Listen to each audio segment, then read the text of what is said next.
The best coverage of the Jazz, Utes, and Cougars is right here on The Zone. This is JJ and Alex on 97.5, the KSL Sports Zone. All right, Sly, it's been 24 hours since we were able to digest the Kyle Whittingham media scrum. and of course, during that time, us and all the other media have been scrambling to try to guess and see to dissect what he was actually talking about. Oh, pause it right there. Look at his facial expression.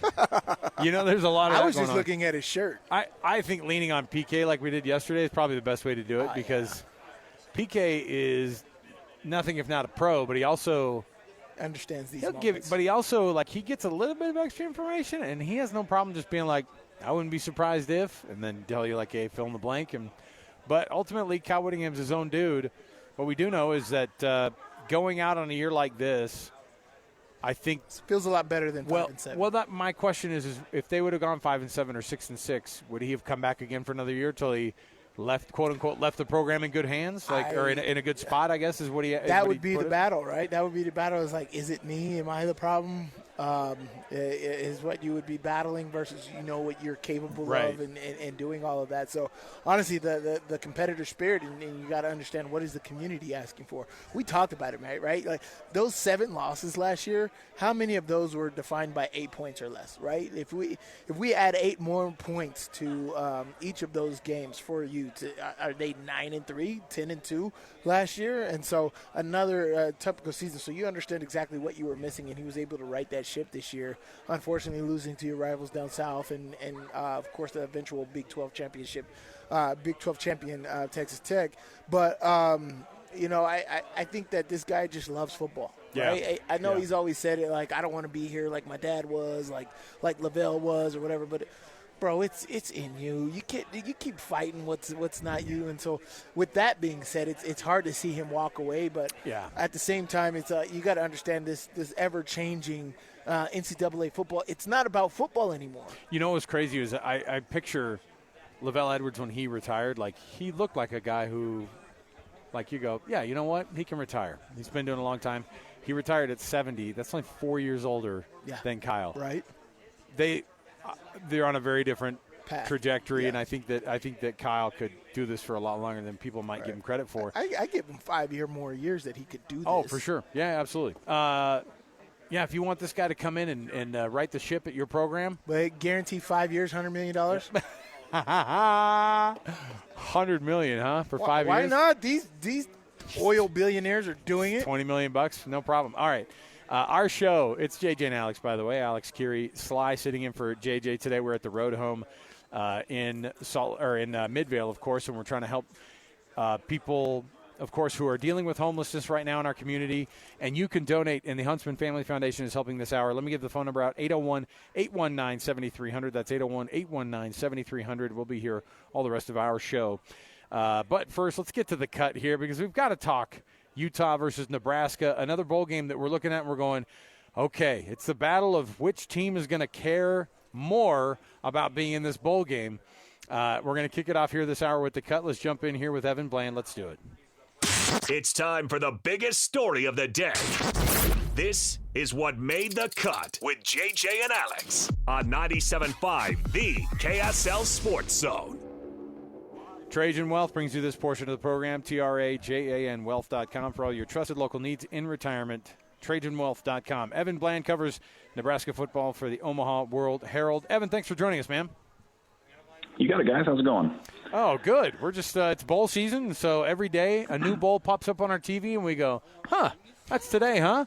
And here we are. It happened again this morning for me, but, of course, the first playoff game of the season is going to be happening tonight in less than an hour. The Nebraska football program, Nebraska facing off against Utah in the Vegas Bowl. Where is Matt Rhule's program right now? Obviously, in the exact moment, it feels from the outside looking in that it's quite a bit of turmoil, but is it less turmoil than we think or more? Yeah, I mean, there's a lot going on. They just hired a new defensive. Right there. That was a big sigh. I mean, it's a busy time of year anyway, right? With the portal and everything, and Nebraska's former 5-star quarterbacks in there in Dylan Raiola, and so they're rolling with their freshman TJ Lateef in the bowl game. And like I said, new defensive coordinator. They've hired a couple position coaches. Still have to find a defensive line coach, and so it's sort of an end to the 25 season in the sense that Nebraska wants to prove that what happened against Penn State and Iowa when they got run over and gave up 77 points, that was sort of a fluke. But they're also very much looking ahead into next season, and they're going to be playing this game without Emmett Johnson, who was a first-team All-American running back for them. And so this is, in a lot of ways, an audition for next season, as well as maybe exactly what the plan is going to be in the transfer portal for them next month. So kind of caught somewhere in between right now, but I know they felt like this was another season of improvement, but there's still a lot to go to get to where they want to be.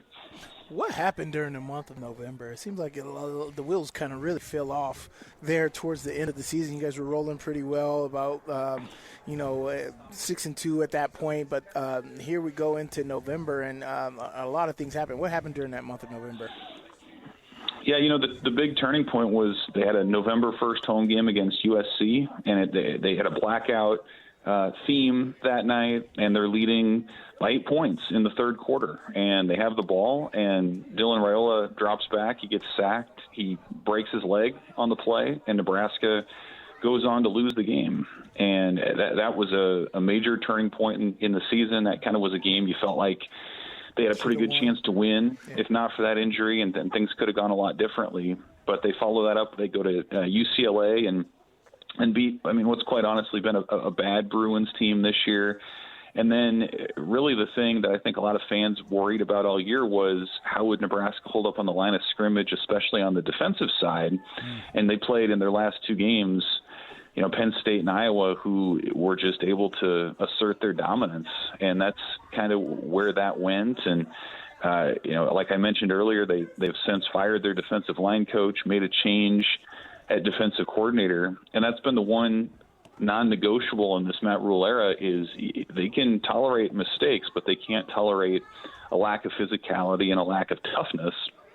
And that's really what happened over those last two games. Iowa's been a team that's held down Nebraska for the last decade plus, and that happened again. And I think you saw the sense of urgency with some of the moves since that point. But the month of November has been a real struggle for Nebraska for a long time. That predates the Matt Rhule era by quite a few years. Yeah.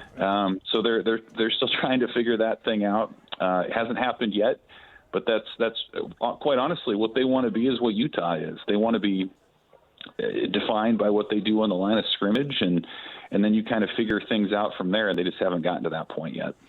I covered a game between BYU and Nebraska, I guess it was 2016 maybe, and going to Memorial Stadium was like one of those checklist things for a guy who loved watching football growing up and covered it and now works kind of in this industry, and it was just one of those places that I was in awe of, 90,000 strong there. Matt Rhule extends, and he was part of that conversation of the possibility of maybe going back to Penn State, all that stuff. But the reaction of Nebraska saying, hey, we want you to stay here, obviously they want him there then. Or at least they feel like he could take them to a place that they haven't been. And I don't think anybody is going to go, well, you just have to get us back to Tom Osborne levels and you'll be fine. I mean, that's a lot to ask of a guy. But what is Matt Rhule's – how is he approaching the community? What do people think of him? And obviously the athletic department believes he can bring success to this program long term. Yeah, he's been great as a CEO, as a big picture visionary type.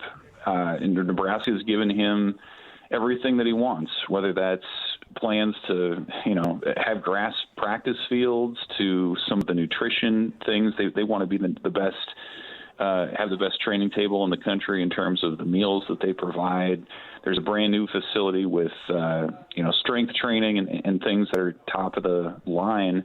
But I think with Rhule, he's a guy who loves the community. That's a big part of it. And he's comfortable going out and representing the brand. He'll go on the Pat McAfee show on ESPN, and he'll have his own podcast. And he does these things not to self-promote. I really believe it's to put Nebraska out there. And you contrast that with a long line of head coaches at Nebraska who haven't gotten it done, and he's a breath of fresh air. When you think back to the Scott Frost era or the Mike Riley era, Bo Pelini before that, they all had different ways that they, I think, were uncomfortable in Lincoln, in kind of the center of the spotlight. And, Matt Rhule's a guy who's East Coast tough, who's been an NFL head coach, and I think has kind of found his calling in college. And quite honestly, his strengths, in my opinion, are more valuable in today's college football than they would have been even 10 years ago, when you're talking about re-recruiting your roster every year and igniting a fan base and just doing a lot of the things that you didn't have to do back then. So I think he's very much ingratiated himself to the fan base. They've won they've shown improvement every year. They went 5-7 in his first year, 6-6 last year, 7-5 now. So it hasn't been Curt Cignetti explosion like you've seen at Indiana, but there has been a steady progression that I think fans appreciate. They haven't been to consecutive bowl games in more than a decade, so there is progress when you look at what's going on. I just think the way the season ended, fans were looking for a little bit more this year. The schedule lined up for a little bit more this year. And ultimately, I think they're still happy with the progress that's been made. They just wish it would have been a little more. So what has the vibe been like with I don't even know if this is possible for you to understand or no, just the recruiting aspect, right? With Raiola going into the transfer portal, my other question was, what was the vibe like when the Penn State thing with Matt Rhule earlier this season was going on? But how has the recruiting been affected? I know that Matt Rhule wants to improve this program. You talked about nutrition. You talked about, the grass fields and stuff like that, and understanding exactly what the program needs. But what is the conversations like with bringing in new talent? Well, I think it does start with Dylan Raiola. I mean, he was a guy when he committed a couple years ago as a 5-star who had been committed to Ohio State, to Georgia. Like, he made it okay for the other top talent in the country to consider Nebraska. Like, that got a lot of people's attention. And ultimately, there was some talent that followed him, probably not as much as maybe he anticipated or Nebraska anticipated. But I do think this upcoming offseason is going to be very telling, as it will be at a lot of schools, because for the first time it's about revenue sharing, and it's not just pay-for-play NIL, which is what we've seen the last few years. And that's been an area where Nebraska has not been at the level of a lot of the other fellow blue bloods in the sport. And so it feels like really for the first time since in this transfer era that they're on equal ground in terms of the financial piece of what goes into this. And so we're going to see how that translates necessarily, but that's a really interesting part. And then, I mentioned the facilities are brand new. The fan support is top 2% in college football when you talk about the consecutive sellout streak back to the 1960s and how that can translate to true NIL and these different things. So they're very much trying to operationalize a lot of these things that have been assets for Nebraska in the past. And, if you go to Las Vegas and you look good against a Utah team that you're a big underdog against, I think that could get some attention as well. But, ultimately players want to go places where they're in the college football playoff and they're playing meaningful football games in November. Right. Nebraska's sort of getting there. It's not to the point where they want to be, but I do think the things, all the pieces around the program are in place for them to succeed. It just hasn't happened with that big season that's allowed things to take off. One of the things, obviously, preparing for this game, we always have to guess. Now, if it's not a college football playoff matchup, it seems like these teams, you got to figure out what their motivation level is. But with the Kyle Whittingham team, and now with him stepping away, they announced, of course, Morgan Scalley's going to be the head coach, but he's going to be they're going to both be on that sideline roaming. It might be for the last time ever for Kyle Whittingham, certainly as a head coach. What is the Nebraska fan base and kind of everybody else looking on from the outside looking into Utah? What do they think of this Utah program, and what do they think about what this team is that they're going to be facing off against in Las Vegas? A ton of respect. I mean, truly, like, Utah plays the way that I think Nebraska fans ache to return to. Like, when you think about the best Nebraska football teams, when they win 3 titles in the 90s and, they're playing for a national title, and as recently as 2001, like those teams were defined by their lines of scrimmage and their toughness and just the style of play. And I think there's been a high level of respect for how Utah goes about its business in that regard. Like I mentioned, both lines of scrimmage being dominant pieces. Nebraska would kill to have 2 tackles being high NFL draft picks. Like that's just not something that they've seen in a long time. And so good news is they don't have to face them in the bowl game. Well, yeah, that's true. But I just think the style of play that Utah has, the style, the culture that Kyle Whittingham's put there, Nebraska fans respect that. Probably the Big Ten comparison would have been Wisconsin until the last couple of years. But Nebraska, like, game recognizes game, right? Like that's kind of something that I think Nebraska fans are excited about. And quite honestly, that's the reason why I think there's not a ton of optimism that Nebraska is going to be able to hang in this game, because I think there's a belief locally in Lincoln that that Utah program is just so rock solid that they're going to be able to plug and play with whoever's next at tackle. And they're so confident in their identity and how they go about their business. Whereas, Nebraska now is getting ready for its 3rd defensive coordinator in 4 years, and they're kind of trying to figure out what they do well and how they go about things. So I think Utah's been in a place where Nebraska wants to be, with continuity, toughness, identity, and it's going to be really interesting to see those 2 programs clash on that 31st. Yeah, I mean, my last question is kind of, wrapped around all of that. I definitely understand where you stand and where Nebraska wants to be, but I'm always intrigued when they have new coaching staffs and new people in and how they want to preach and bring people in, right? Like, what is Nebraska? Has Nebraska said anything about how they plan to get these guys to understand the new coaching just for this one game, right? The new defensive coordinator, defensive line. You guys are giving up over 200 yards rushing in the month of November, and that's Utah's bread and butter. How are Nebraska talking about navigating around that? Well, it's sort of a transitional time. So the defensive coordinator for this game is not their new hire, Rob Orich. It's a guy who's been an associate head coach. Phil Snow is his name. He was Matt Rhule's DC for the first 10 years of his head coaching career. So he's the one leading the charge in this game. And part of the reason they made the change was they felt like defensively they weren't getting enough, maybe emotional amping, like the players just weren't ready emotionally or weren't all that prepared. So Phil Snow's been a guy throughout his career who has done that. So it'll be interesting to see how things change in that regard. And then actually today, Matt Rhule had a press conference, and he's sort of seen the light recently in terms of now he's working with the defensive line, which is something he hasn't done much at all in his time at Nebraska. Like his whole thing lately has been when his hat's on backward, he's Matt. He's not Coach Rhule. He's Matt. He's the guy who's going to get in there and be a defensive line coach. Yeah. So I think the players have felt like that's made a difference in the last couple of weeks too.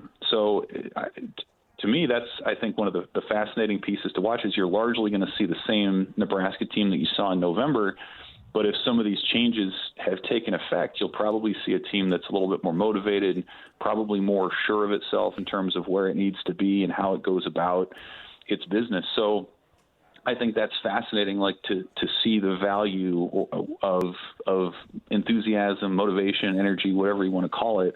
It does seem like they feel like they need to sort of acquit themselves to what happened against Penn State and Iowa. And I think there's a sense that they realize they're a big underdog in this game.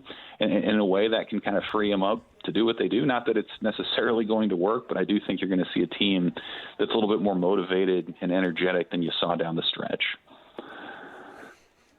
Evan Bland, he covers Nebraska football for the Omaha World-Herald. Evan, appreciate it. Obviously a New Year's Eve game in Las Vegas. Looking forward to it. And thanks for hanging out with us, man.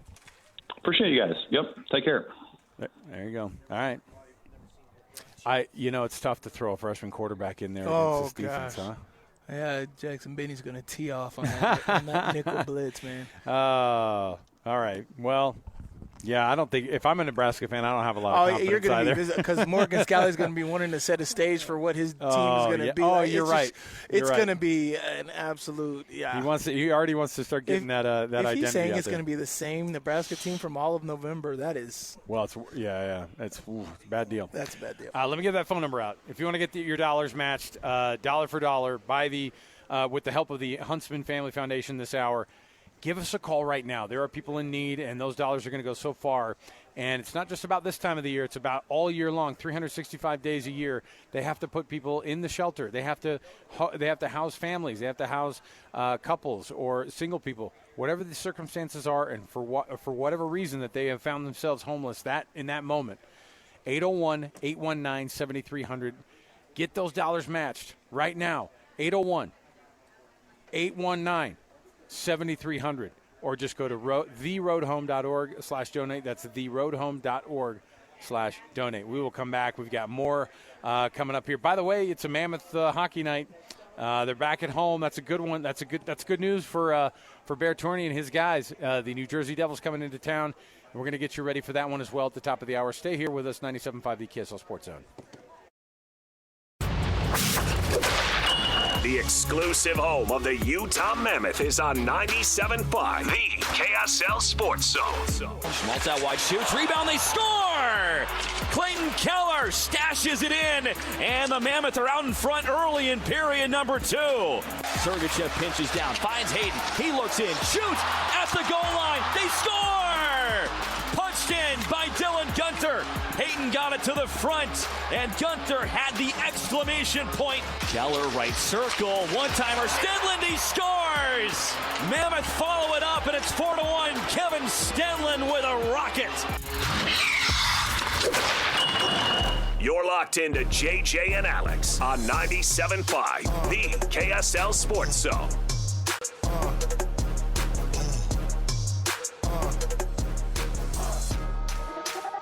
Welcome back, everybody.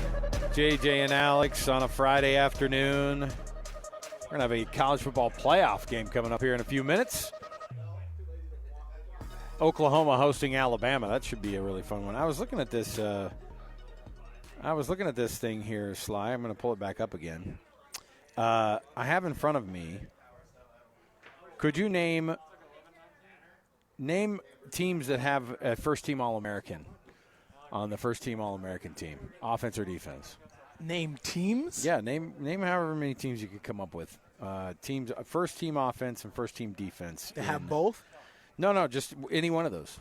Any team. I mean, they got to be one of those. Big Ten SEC front-loaded there, from Miami to Georgia, Ohio State, Alabama, of course. No Alabama first-team All-Americans. Ryan Smith didn't get on that? Is it Ryan Smith? Who's the receiver down there? Oh, did he get injured this year?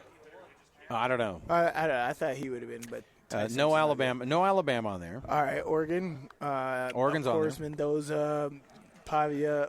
Did Pavia make second team? No, Pavia. Well, with Vanderbilt. Vanderbilt has. They say they have a first teamer somewhere. Their logo's in here. So Texas A&M. Texas Tech, and Texas A&M. No Texas. Oh, Jacob Rodriguez, Texas Tech. That guy. I know he's on there. Yep, got it. He's a beast. First team All-Americans, Utah, of course. You're doing awesome, by the way. Thank you. I appreciate that. The ones that are still up, you probably won't get them. Right. USC's on the list. Notre Dame's on the list. Syracuse. And LSU's on the list. Okay, the ones you wouldn't have expected. Lots of special teams. Hawaii's kicker. Hawaii's kicker got first team. Didn't he have like 4-game winners this year? La Tech has a first team. Yeah, La Tech has O-line, D-line? No idea. Mizzou. Oh, it's long snap. How about Western Kentucky with a first-team addition on? Navy's also got a first-team All-American. Western Kentucky always has a prolific offense. There's always something going on, yeah. So there you go. Those are all the teams. Oh, UConn. Who would have thought UConn's got a first-teamer? Yeah. Oh, what is it? The Holder? I don't know if Holder's there. DB, by the way, La Tech's DB is there, and so is the punter from. It's Western Kentucky's punter that made it. And then I would assume that. So yeah, I'm trying to figure out. Oh, Skylar Bell is the wideout from UConn who's got All-American honors. Bell, Yeah, nice. Yep. So there you go. Okay. let's talk some hockey. The Mammoth, of course, hosting tonight, coming back home, hosting the Devils of New Jersey coming into town. I went to this game last year when the Devils came into town. You know, they have the one trip out here that they'll do once a year, and they had a hard time against New Jersey. They lost at home to this team.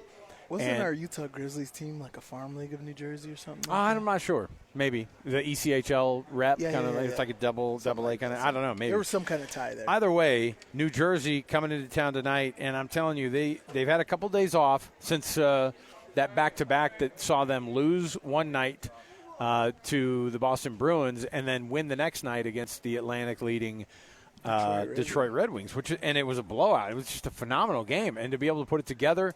So they're going to have a home. Game here before they go back out on the road again. But this is huge right now. This is kind of crunch time because the pressure for Bill Armstrong to get it done, the pressure for Bear to get it done, I think it's just really ramping up. Oh yeah. And anytime they've had like moments where they lose a couple in a row, people start to go, hold on a minute, what are we doing here? Right. And then they start looking around, going, who are you going to fire? Who are you going to get rid of? And those are conversations that are being had. Well, you don't want to get too far out of the mix. Right. Minnesota Wilds are already 7 games. So the thing is that in their division, like they're 10 points behind the next team in the standings. Right. They're 10 points behind Minnesota to get into that third spot in the Western or in the Central Division, making up 10 points. And they have one more game. They've played one more game than the Wild have. Right. I mean, that's 5 wins. Yeah. Right there, but they're behind. But that's the separation. Having Minnesota lose 5 games. Oh yeah. No, it's Colorado is leading, and they're the best team in the league right now. Dallas is right there; they're super good. Minnesota's got 47 points, 55, 51, division. 47. I know, and then the rest are Utah's leading the pack of 5 teams that are in the 30s of points. Yeah, and that's not a great place to be in. However, all you can do is win games, and they won 2 out of the last 3, and they've been playing a lot better. But I don't know when they come home. So here's the thing: you want to be 500 on the road. They're 9-11-2 on the road, so they're almost there. At home, they've had more losses than I think they wanted to take, obviously. But 8-5-1 at home. They are 5-5 in their last 10.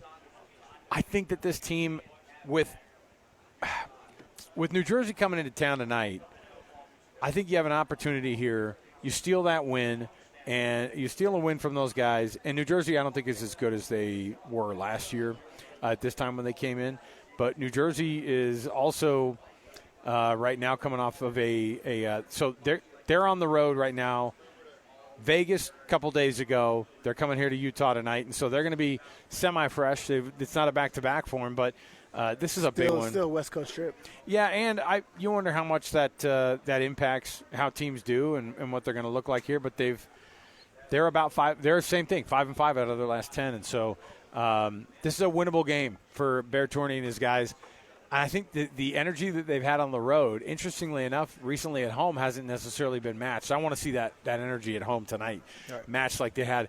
How do you bottle up that Detroit Red Wings performance and bottle up the attitude that went with that? I'm hoping that they carry some of that into the arena tonight. What's hard about those things is you got to kind of forget about it. You got to take this new game as a new game, right? You can't really live on the last game. It's just like you preparing for the last game. You can't change how you prepare from game to game. You got to give the same energy in preparations. Just because it worked out the last game doesn't mean it's going to work out this game. So they have to treat this opponent not like it's the Detroit Red Wings, but as the New Jersey Devils, man. And so they have to go out there and just have the same mindset of kicking their butt. But, you can't sit here and be like, oh, we did good last game. That's going to carry over to this one. No, you got to put that out and be forceful and intentional is what the word I like to use. They got to be intentional about the work that they put in, and they're very capable. We've talked about how this team has just been absolutely outstanding all year. Dylan Gunther has played.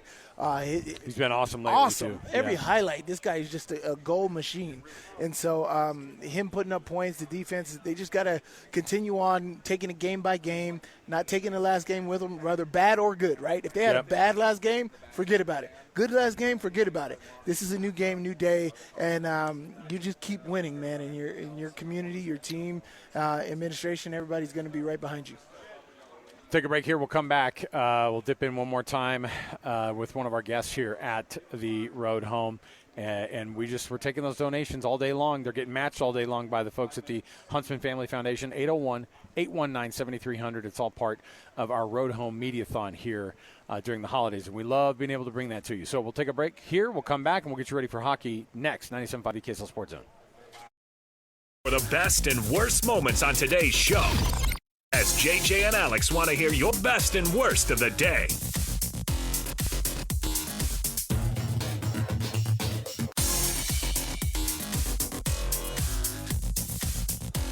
All right, everybody, welcome back. JJ and Alex, 97.5 KSL Sports Zone. Alex Kirry here. Sly filling in for JJ today. Appreciate you coming along here with us. We're going to get in with one of our guests today, and Elizabeth Stenek. Am I saying that right? Let me see here. Stenek. Okay, I just didn't want to Stenek then. Yeah. Yes. Okay, so Stenek. Now, listen, this is fun because Elizabeth has been feeding all of us here in this tent, and I did not give the proper respect when she showed up. I was like, "Oh, you've been feeding this." And look, talk show hosts, DJs, we're a hungry group. So As you should be. We appreciate the support from you guys. But obviously, Texas Roadhouse, the Road Home, you don't just go, well, we'll just donate some food to a thing. The Road Home is a big deal in this community, trying to fight the homelessness. Yeah. It's a huge deal. Why do you guys get involved? Why is that important to Texas Roadhouse? So our founder, Kent Taylor, he had this vision of us being in the community. So every Texas Roadhouse has one of me, which is a local store marketer. Basically, I'm a walking, talking Texas Roadhouse commercial. Yes, you are. But how I go through that is, thankfully, my managing partner, Nick Smith, is so generous in our community. So a school calls me and they're like, hey, we want you to do a field trip, or we would like to, have you be a part of this event. Riverton, Harriman, Bluffdale, South Jordan, all of the firefighters, the first responders, I have all of their numbers. They call me. Harriman does like to pull me over every once in a while, and I'm like, what did I do? And they're like, hey, Elizabeth. And I'm like, oh, hey. So just, be part in that community and give back. You won't ever see a Texas Roadhouse commercial, because us giving back into the community is our way of building our business and of supporting that community. The armadillo has showed up at my kids' elementary school multiple times. And so Mr. Andy, he's fantastic. Is that what his name is? His name is Andy the Armadillo. Yeah, Mr. Andy. I love Mr. Andy. Very proper. But that's cool. They give you guys like the flexibility to say, hey, this is important to us here in the community. Right. And they go, great. Right, yeah, jump on that. Come on. We want you guys to be involved in it. And a lot of people do. They go, hey, we're here. Just know that we're here. But you guys are here, and you're on the ground, and you're doing it. Absolutely. Our community supports us 363 days out of the year, because we're closed on Christmas and Thanksgiving. So everybody's really sad for Christmas. But we want to give back. We want to support our first responders. Texas Roadhouse gives free meals to our veterans on Veterans Day with vouchers. Or our store alone has raised $40,000 for breast cancer, for the Nixon Strong Foundation, for our veterans, Make-A-Wish Foundation. We're just all about what we can give back. Texas Roadhouse, one of the many supporting groups and sponsors that are helping out at this event. We appreciate what you guys are doing. Well, Elizabeth, thank you very much. So much. I'm going to give that phone number out right now, 801-819-7300. That's 801-819-7300. And you can also, and all those dollars are matched, by the way, right now by the folks at the Huntsman Family Foundation. We appreciate all of their support as well. We've got hockey coming up here around the corner. Want to remind you, this show, of course, brought to you by Performance Automotive in Bountiful. Don't forget what they do. And then, of course, the Doug Smith brand of dealerships in American Fork, Spanish Fork, and in Linden. Nobody knows cars like Doug. You've got hockey coming up here around the corner. Normally on a night like this, Sly, I walk over to the arena and just start, and I catch the first period. But we're down here in Midvale. So you know what I'm going to do? I'm going to have the double screen up. Hockey on one side, college football playoff on another. Let's do it. I'm looking forward to it. And I know. And listen, one more time, Oklahoma and Alabama. You said you had somebody. We differed on this one. I said I have Alabama. I have Oklahoma. You have Oklahoma. Yeah. Okay, I'm going to text you during this one, just because I like texting talk. I like to have. Don't I like say to have talk a group. crap because I'll spend my whole night talking crap to you. Don't get started because I gave Napolis the shh emoji last night. and he barely even responded. Man. Oh yeah, that's not me. I'll be there all day. Even if I'm losing, I'm still gonna be okay. talking smack. I'm all for it then. So I'll send you good vibes from the Mammoth and when game I make that I'm my watching. meatball subs this weekend, I'll definitely You'll be thinking of me. Yeah. Okay, all right. We appreciate all that the Road Home is doing in our community. Let me give that phone number out one more time: 801-819-7300. That's 801-819-7300. Hockey up next. Don't miss it. Your pregame show for the Utah Mammoth, and then puck drops at 7 right here on 97.5 The KSL Sports Zone.